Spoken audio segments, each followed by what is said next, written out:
Olá, sejam bem-vindos, esse é o canal Índio Estradeiro. Dicas e informações para quem é apaixonado por duas rodas. Acessem o nosso canal no YouTube. Aqui você vai assistir conteúdos sobre estrada, motoclubes, tudo da cena biker. Canal Índio Estradeiro, paixão por estrada.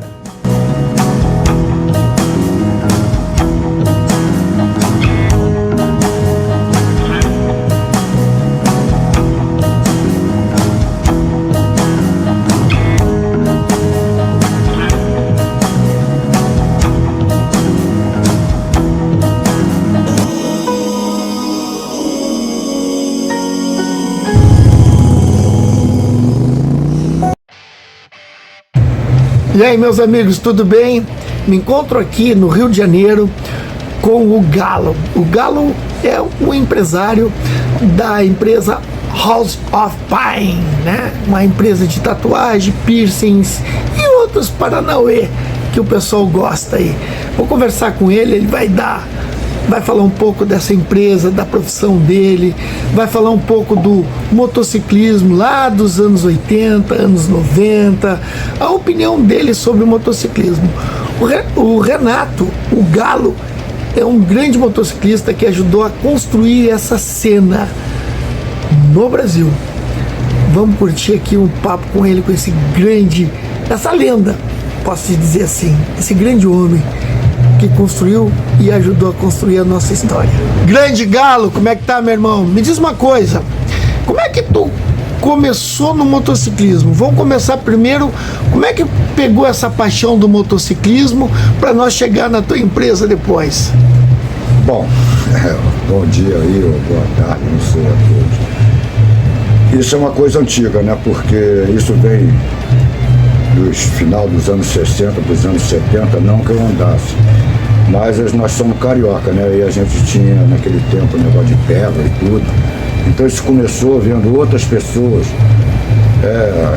que andavam, as pessoas mais velhas que andavam com as lambretas, e outras pessoas já estavam começando a chegar as primeiras motos japonesas, né? Porque no início eram mais, os clubes eram mais de motos maiores, né? Os clubes que tem antes de mim, que eu lembro, né?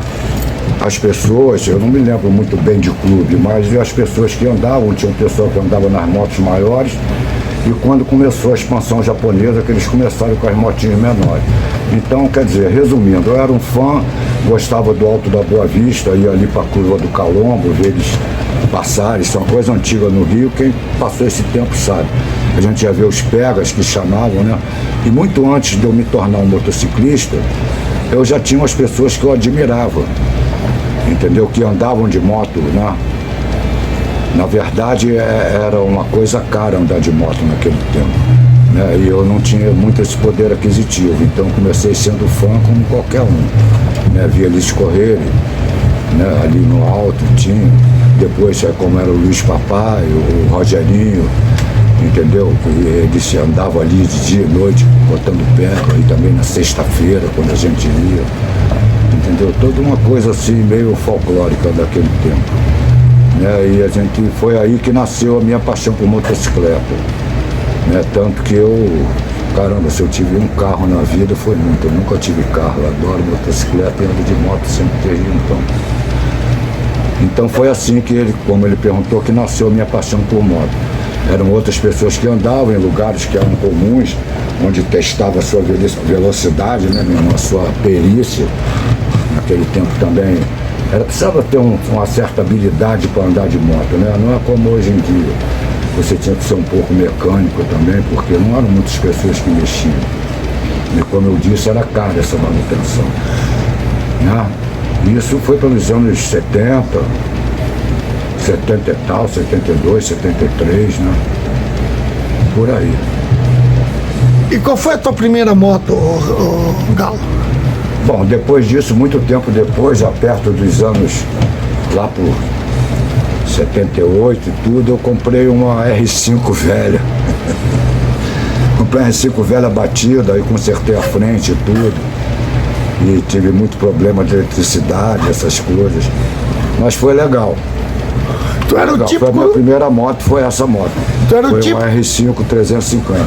Tu era o típico jovem carioca, né? Naquela época, já virando os anos 80, aqui tinha aquelas brigas de zona contra zona, dos jovens, né? Como eu já conversei com você antes, eu sempre tive envolvido nessas coisas de reunião de esquina, de rua, de negócio de rua. Tinha essas coisas, é difícil falar isso hoje em dia porque mudou muita coisa, né? Mas as ruas eram assim, você não gostava de outro lugar e tudo, os bairros eram separados. Mesmo quando eu fui já nos anos 80 para Copacabana, tinha isso muito ainda, entendeu? As pessoas gostavam, era outro estilo de vida. Era Mas- outro motociclismo. Era uma coisa mais underground, vamos dizer assim, mais radical. Não, eu acho que não era tão legal quanto é hoje em dia você fazer parte de qualquer tipo de moto. Era um pouco mal visto, entendeu? Naquele tempo também era muita moto dos tempos, né?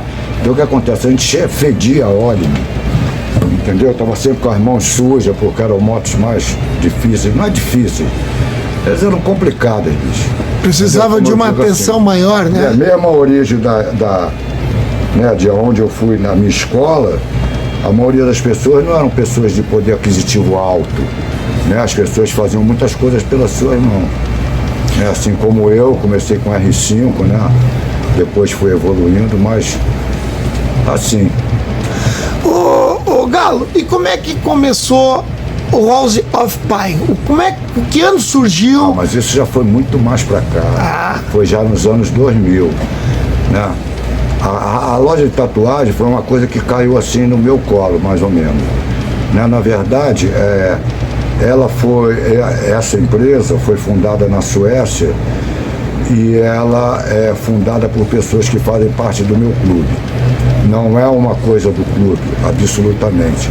Apenas as pessoas que criaram essa empresa, né, que criaram esse nome e tudo, eles fazem parte desse clube, entendeu? Então, o que acontece?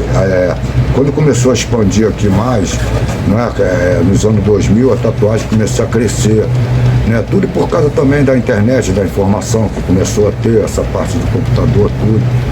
Antigamente isso era uma coisa bem restrita. As pessoas, para comprar material, para comprar essas coisas todas, tinham uma certa dificuldade. Então eu tive a visão, né? Eu fui praticamente empurrado nisso pro final da minha vida aqui, já com 40 e poucos anos. E eu não sou um tatuador realmente, eu sou um administrador. E nós fundamos isso, eu e minha esposa, pegamos esse nome antes que outra pessoa pegasse, porque eu faço parte do clube, né? Eu sou registrado, eu fiz todo esse trabalho técnico, né, que se faz de registrar nome, de fazer as coisas, a parte legal da empresa, vamos dizer assim, registro, CNPJ, essas coisas todas, e fiz a firma, entendeu? E agora eu trabalho com meus filhos. Mas foi isso, foi o ramo que eu me enfiei aí no final, né? E estou aí até hoje, nós estamos aqui há 20 anos, aqui no centro da cidade do Rio, no Saara, e estamos indo bem. Explica um pouco o que é a House of Pine, o que ela oferece aí. Ela é uma loja como outra, de tatuagem e piercing, entendeu? Nós fazemos um ramo mais comercial, né? Umas coisas mais acessíveis às pessoas de menos poder aquisitivo. A tatuagem, não sei se vocês entendem, ela tem uma parte toda que ela é elitizada, né? E ela é só alcançada por pessoas que têm um poder maior. A proposta da House of Pine sempre foi, no meu entender, valorizar o artista, né? Mais do que a máquina. Eu não tenho nada contra essa arte toda que tem hoje em dia, de computadorizada, né? Eu acho muito bonito tudo. Mas eu acredito que o início tudo é na mão do ser humano. Então eu dou muito mais valor às coisas criadas pela mão, né? Pelas ideias, por tudo, do que as coisas criadas, vamos dizer assim, não vou dizer artificialmente, seria um termo muito assim, mas com a ajuda de recursos técnicos que impedem, no meu entender, claro, isso é uma opinião minha, a sua visão mais artística da coisa, porque ela já vem criada, né? Se você desenhar no computador, eu observo muito, apesar de não ser um artista, eu observo muito, eu procuro aprender sempre. E aquilo vem, se você quiser botar luz, você vem, se você quiser imaginar isso, eu acho que é uma coisa um pouco mais complicada, entendeu? Né? Você, na mão você troca, você tem que ver a coisa antes. No desenho também, é difícil explicar isso. Irmão, não sei se eu estou me explicando bem. Eu tô não, perfeito, não, tá explicando super bem. Mas dou valor. Então, se você depois, nós vamos filmar ali a loja, vocês vão ver que é tudo mais criado com as mãos, vamos dizer assim, um trabalho mais artesanal, mais old school, vamos dizer assim. Então a proposta da House of Pine é old school, aquele trabalho mais não tão digital, seria mais um trabalho sem desvalorizar nem desmerecer esse trabalho de maneira nenhuma. O mundo se transforma e a arte também se transforma. São lindas as coisas que fazem. Hoje em dia os meninos novos praticamente eles desenham na pele, coisa que no meu tempo não era. A arte era muito mais bruta, né? Assim, vamos dizer, as agulhas, as coisas evoluíram de uma maneira fantástica, né?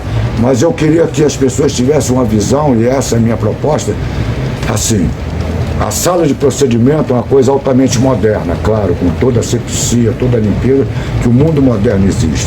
Mas a loja em si, e eu aqui tenho essa felicidade, vocês vão ver que é separado os ambientes, eu tento fazer como eram as lojas antigamente.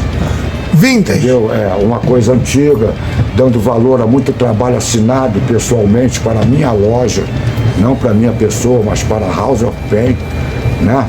Porque eu sempre trabalhei isso antes da chegada dos meus filhos.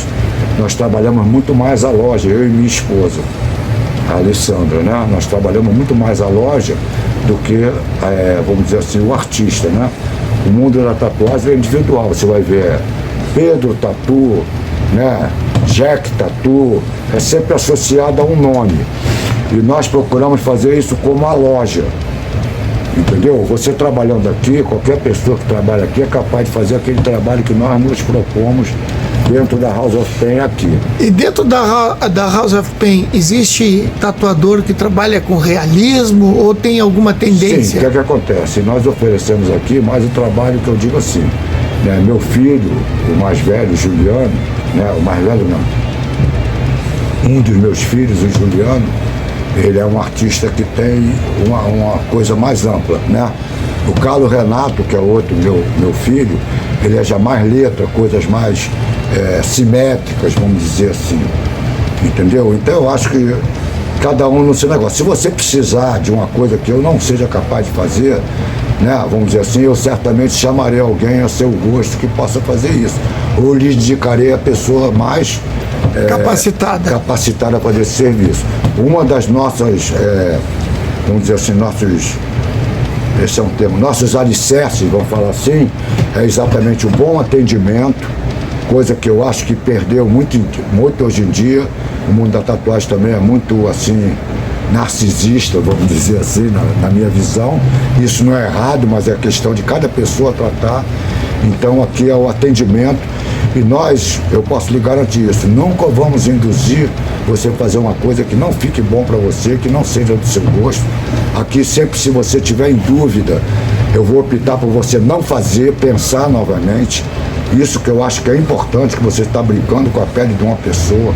Essa responsabilidade que eu acho que, de um modo geral, nenhum tatuador deve perder, porque isso indica a qualidade do seu trabalho individual, como você encara a sua profissão. Perfeito. Com seriedade, né? Eu posso falar isso como se fosse assim, eu estou, como ele falou, no motociclista ano, eu sempre encarei isso com a maior seriedade, que eu posso, e realmente eu vivi isso com a maior seriedade. Isso seria uma diferença que talvez hoje esteja se aparecendo mais, né? As pessoas que estão vivendo esse mundo hoje em dia. Já você precisa levar isso mais a sério naquele meu tempo do que hoje em dia. Galo, aproveitando esse gancho já que tu entrou, eu vou te fazer uma pergunta. Na década de 80, como é que era? Como é que era o motociclismo para ti? O que é que tu pode dizer da década de 80 que tu viveu? Bom, o motociclismo como a tatuagem, eu acho, me perdoem, né? Isso é a minha opinião que eu falo. Nós estamos gradativamente perdendo a autenticidade. Isso é uma coisa, no meu ver, por quê? Eu converso isso com meus filhos, né? Eles têm já uma idade também. O que acontece? A dificuldade do mundo hoje em dia é porque as pessoas que estão nisso, elas não estão interessadas em saber o que aconteceu. E assim você fica sem uma coisa para você, referência. Um comparativo, entende como era? Então as pessoas mais velhas têm esse comparativo. Porque quer vocês acreditem ou não, a vida era muito mais interessante nos anos 80. A gente era muito mais livre. Ninguém filmava a gente, se preocupava com a vida da gente, o que a gente comia. Coisa que hoje em dia é normal. Não estou dizendo, mais uma vez, que isso é errado. De maneira nenhuma. Eu estou comparando as coisas. Nós éramos mais livres. Mas para você ser livre, você pagava um preço. E esse preço era ser um pouco excluído da sociedade normal. Ou seja, você ser um motociclista não era uma coisa tão interessante, vamos dizer assim, como é hoje em dia. Não era uma moda, é o que eu acho. Hoje em dia é assim, né? Eu vou As mulheres, em Galo, poucas que andavam com a gente.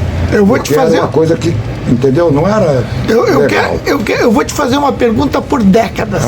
E eu quero que tu especifique a década de 80, nessa evolução até chegar nos dias de hoje. Eu vou te perguntar por décadas, porque tu é um cara que viveu, é um cara que tem uma puta de uma experiência. Ou seja, nós dirigíamos sem capacete. Nós iríamos para a praia de sunga, tênis, sem camisa, sem capacete, sem nada. Entendeu? A gente estacionava em cima das calçadas, a gente andava com a motocicleta onde a gente queria. A gente descia o alto rasgando, entendeu? Arrastando as coisas. Não tinha tanto trânsito.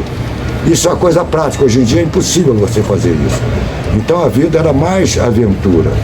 Esse era os anos 80. Você precisava ser um pouco mecânico, você precisava realmente entender alguma coisa de motocicleta para andar naquele tempo. Eu posso aqui apontar no dedo quem é do Rio, era o Salvatore, os caras que mexiam em moto grande, era o pai do Renatinho, esqueci o nome dele, aquele amigo do Sandro. Contrapino? Contrapino, exatamente. Né? Era o Salvatore, o Contrapino. Eram pessoas que você sabia a dedo, era o seu João que mexia nas motos, né? Era a moto estrela e olaria.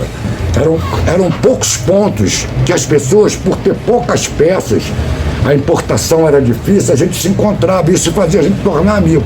Inclusive, eu vou botar essa parte de onde surgiu essa lenda que todos os motociclistas são irmãos. Por quê?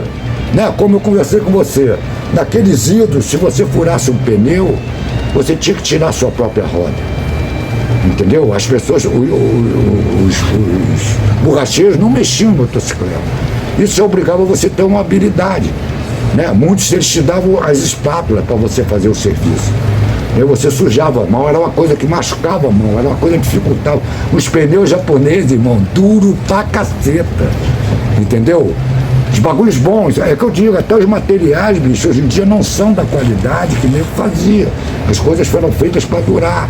Então esse comparativo, hoje em dia, é difícil de você fazer, porque você, às vezes, da geração mais moderna, você não viu o que não viu, não viveu, né?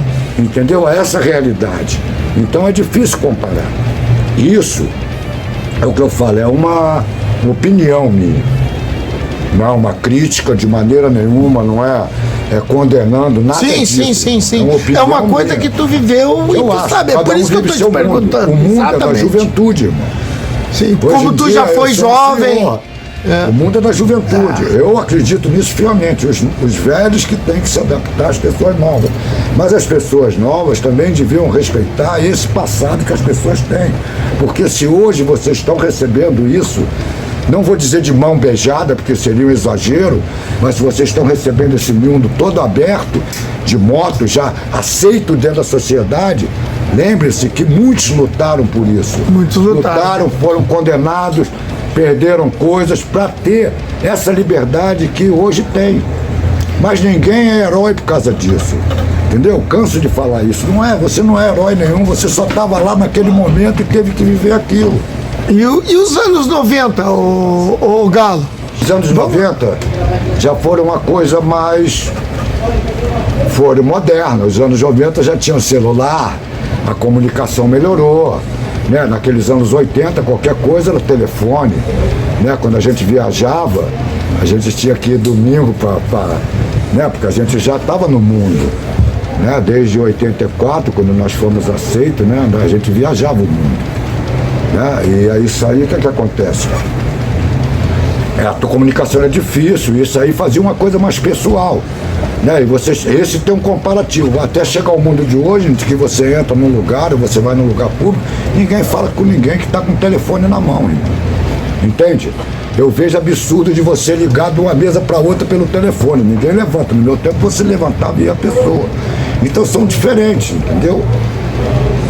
É difícil para vocês, por exemplo, falar que nós vivemos sem telefone, mas é difícil pra gente entender que a gente viver só com telefone. O nosso rádio amador na época que eu viajava era o PX.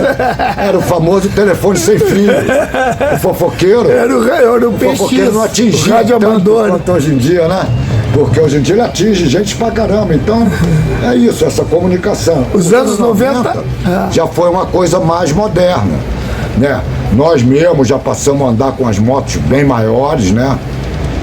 E já tivemos outra consciência, já estávamos espalhados pelo mundo, que eu digo assim, o pessoal daqui já estava andando, né? Conhecendo as coisas, porque conhecimento é tudo, irmão. Viajar é tudo na vida. É verdade. Conhecer as pessoas. A minha opinião pessoal sobre isso, quando você vai para um lugar, tente ser como as pessoas que moram lá. Não tente ser como você é, senão você não aproveita nada. E isso é minha experiência própria, né?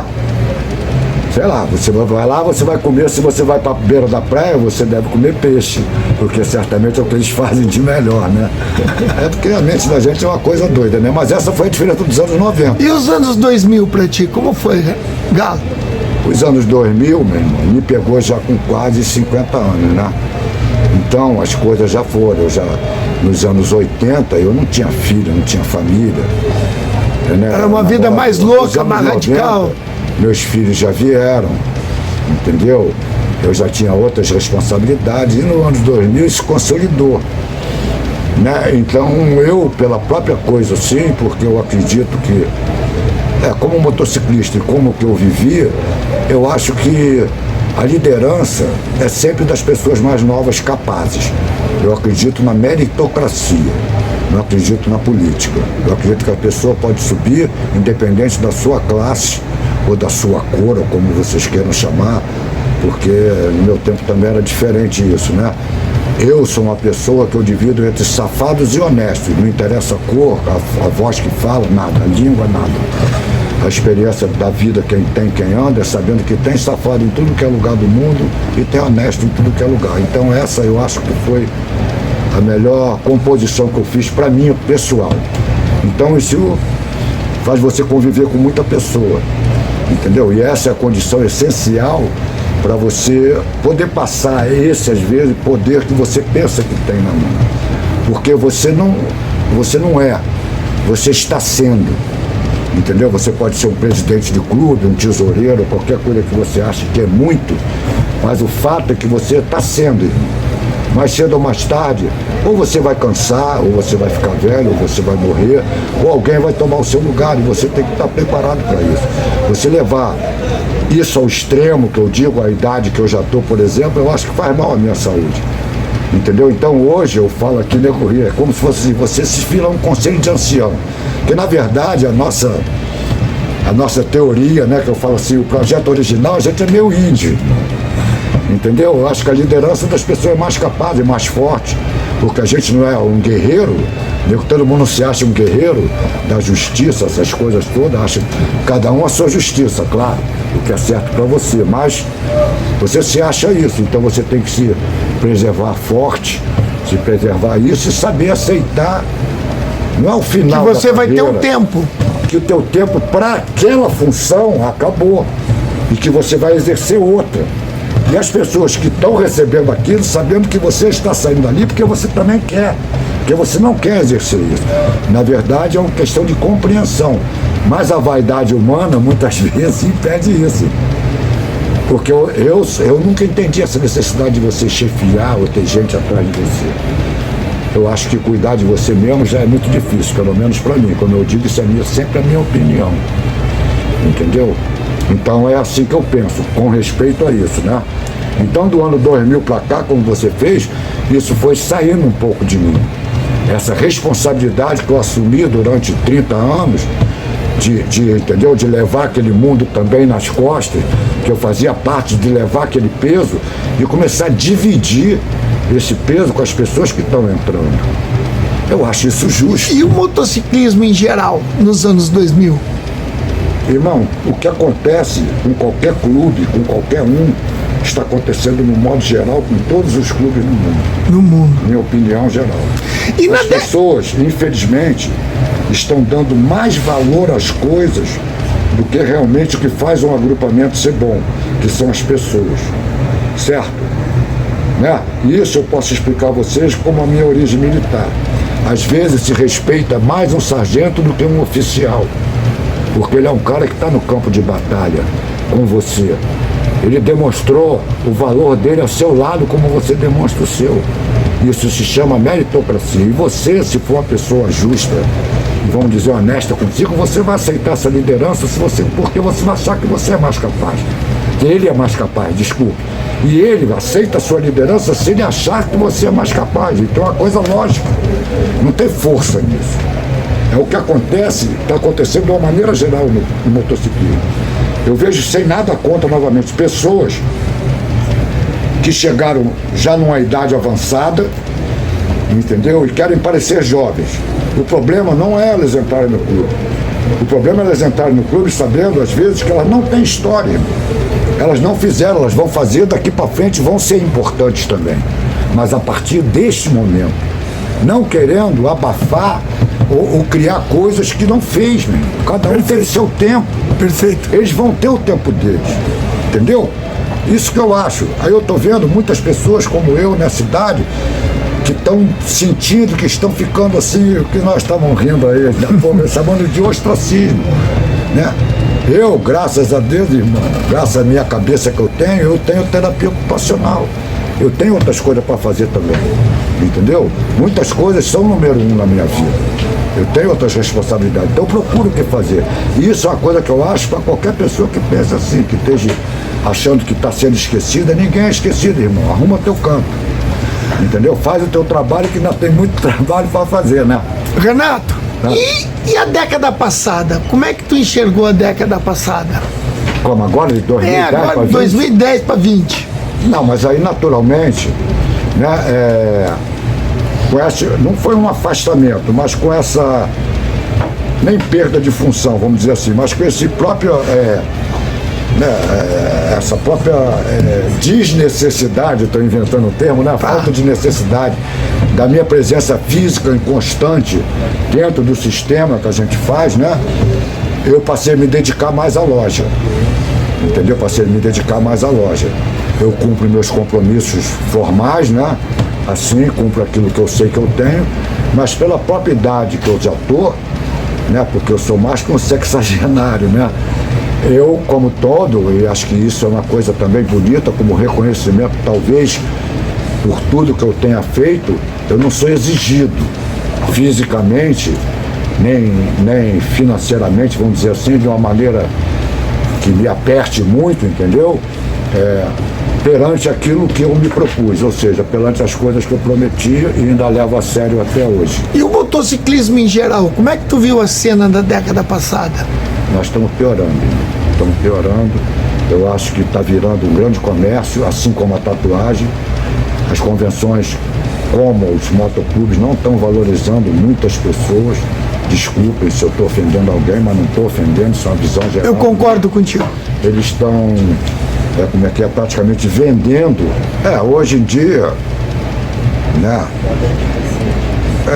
Eu acho que é mais uma imagem do que uma coisa autêntica. Ela falta autenticidade. Entendeu? O pessoal está comprando e valorizando mais o bem do que a pessoa. Você é capaz de criar um personagem. Ele pode ser fictício através da internet. Você pode ser praticamente o que você quiser. O que quiser, concordo. Entende? Então a imagem está valendo mais do que a pessoa. Então quer dizer, se você tiver uma moto bacana e tudo, você não vai precisar ter muito esforço para entrar. Mesmo porque não tem mais coisa para fazer. Né? Eu acho isso legal também, não tem mais briga, esse negócio de brigar. Meu irmão, a experiência que eu tenho internacional é que se o governo realmente tomar conta disso ou girar atenção para isso, Ele simplesmente, o mais fácil para ele é fazer como fez no mundo inteiro. Ele vai acabando com tudo que é clube de motocicleta, que eles acharem que não seja de acordo com aquilo que eles querem. Entende? Então eu acho que eu devia pensar nisso, né? Eu não vou dar opinião de coisa que eu não tenho conhecimento, entendeu? Mas eu acho que o nego devia pensar nisso sério. Hein?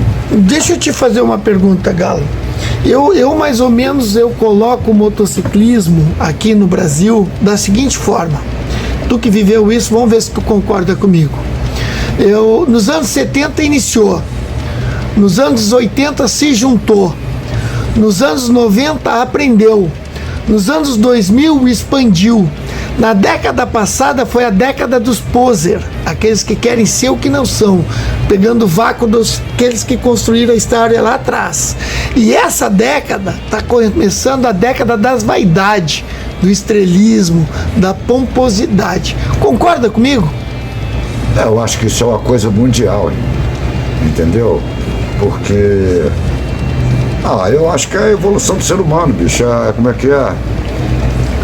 É como dizia o Bruce Boy, as coisas são assim porque se lamentavam, não?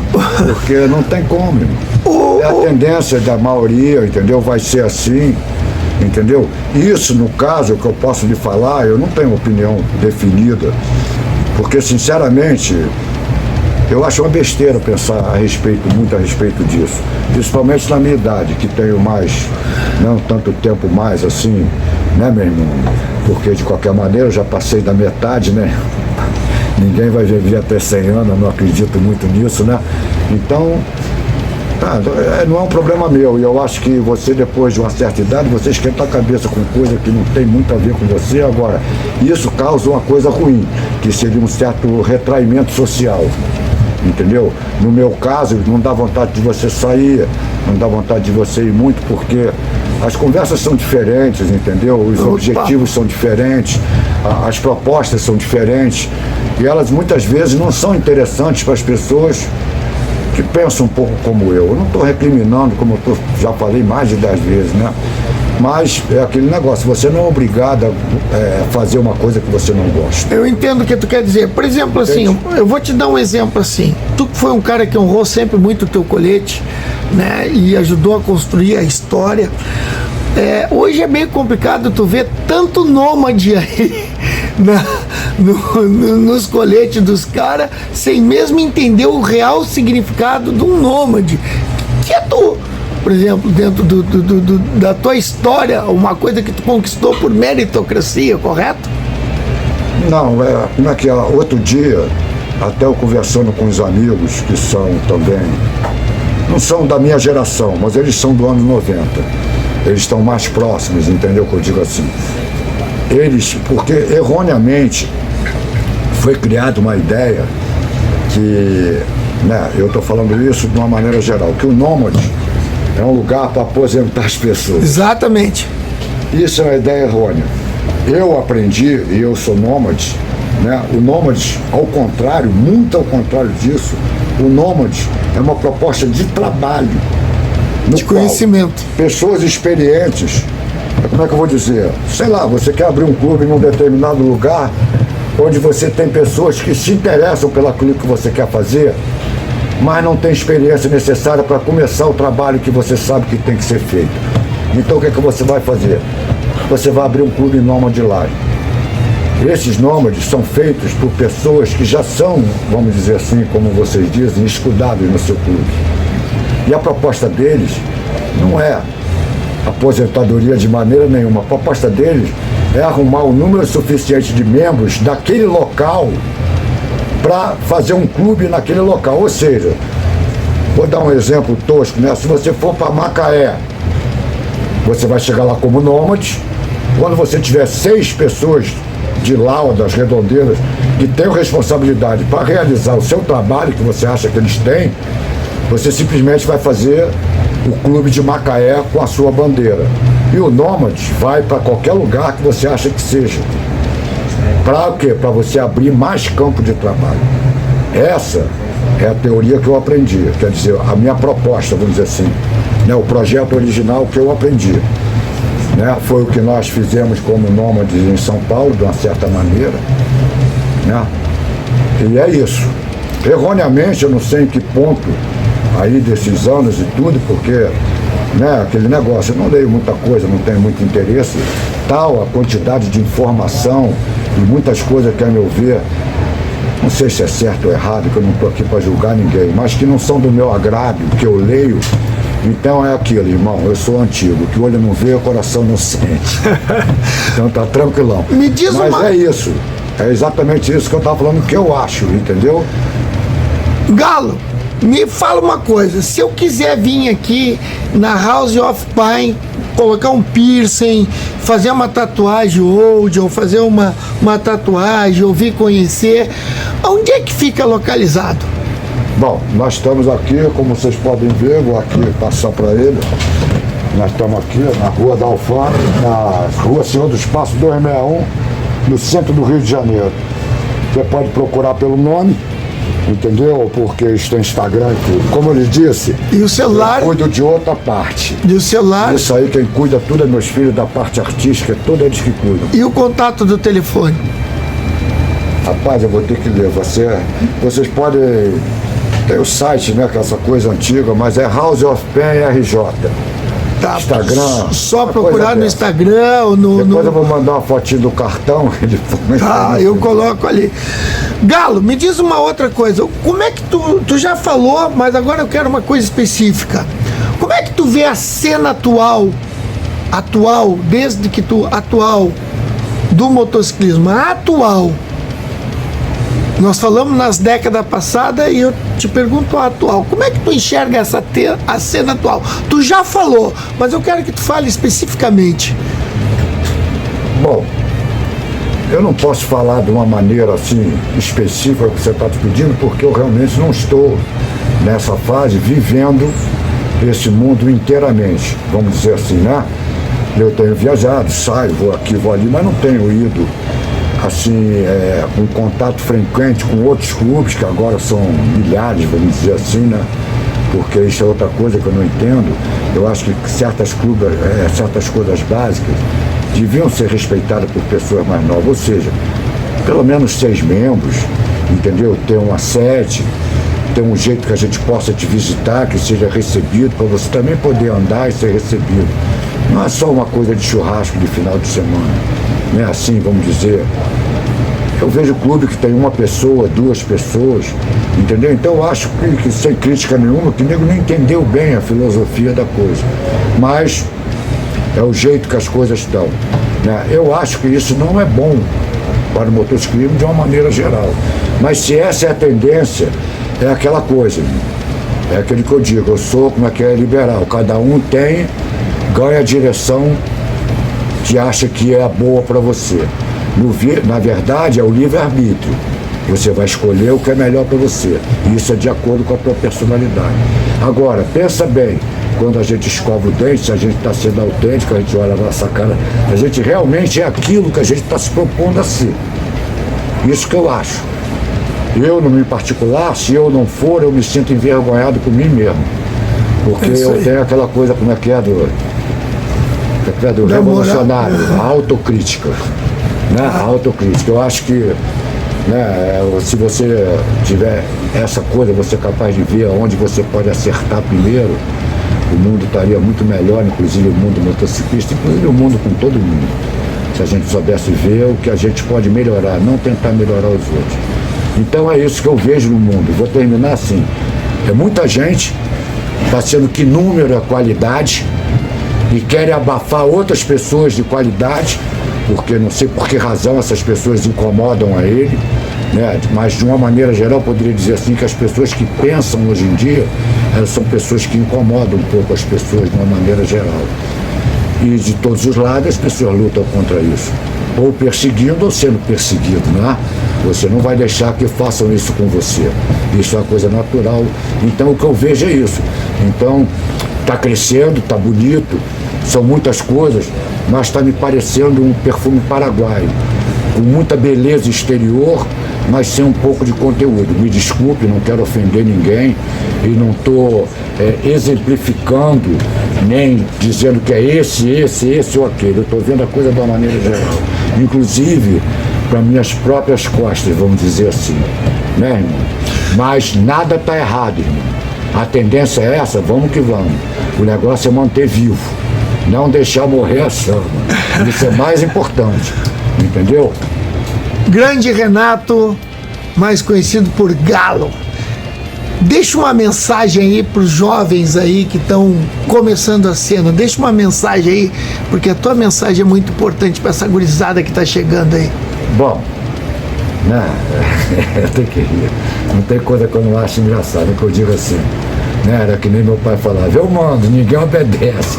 A minha mensagem, e eu tenho insistido nisso, é essa, é que sejam mais autênticos, que as pessoas que tentam viver nesse mundo saibam que realmente, se elas querem ser isso, entendeu? E o que é que está, não é em primeiro lugar, mas que é que tem a mesma consideração, o que é que tem o mesmo respeito, o que é que tem o mesmo valor, vamos dizer assim, para você. Se são as coisas ou se são as pessoas. O grupamento é bom, e isso é uma experiência própria, quando, vamos dizer, como um time de futebol. Eu não preciso ver onde você está, eu boto a bola onde eu sei onde é que você está no campo. Aí você chega não à perfeição, porque nesse mundo não existe perfeição. Quando a gente está unido e tem objetivos, entendeu? A gente flui melhor. Ou seja, qualquer pessoa que dirige qualquer tipo de motoclube devia pensar como? Ser um líder é uma coisa chata, porque você tem que dar o exemplo. Isso é uma coisa chata. Você não pode pedir uma pessoa que não beba se você bebe. Você está se julgando que você sabe beber e ele não sabe, né? Claro que existe aquele negócio, se dá um problema, tudo bem, se você está passando daquela conta. Mas se todos pensassem, né? O projeto original também era como? Todo mundo tem que ter preparado para ser qualquer função dentro do clube. Entende? Você não sabe o que pode acontecer. Para quem diz que é 1%, amanhã, se tiver um problema com a lei, que eu estou vendo que está acontecendo aí, né? E entrar todo mundo, tiver o dissabor de parar numa prisão, que seja, quem vai dirigir o clube todo? Se ficar uma, duas pessoas fora. Entendeu? Essa capacidade tem que ser dividida, irmão. Entendeu? Não se pode levar um peso nas costas. Quando esse peso é dividido, flui melhor. Pode acreditar no que eu estou falando. É essa a mensagem que eu dou, meu irmão. Seja autêntico. E vamos que vamos. E aí, cara, pra mim é uma honra estar aqui com esse cara aqui. O Renato é um cara que ajudou a construir a cena no Brasil, junto com os irmãos dele. Hoje devemos muito a ele e ao clube dele por toda essa filosofia que nós vivemos no mundo. E esse cara aqui viveu intensamente todas as décadas, 80, 90, 2000, e foi desacelerando. Para mim é uma honra poder trazer um pouco da história desse cara aqui e da loja dele, da profissão dele, mas principalmente a opinião dele no mundo motociclista. Valeu, meu irmão. Falou, doutor. Show. É isso. Aí.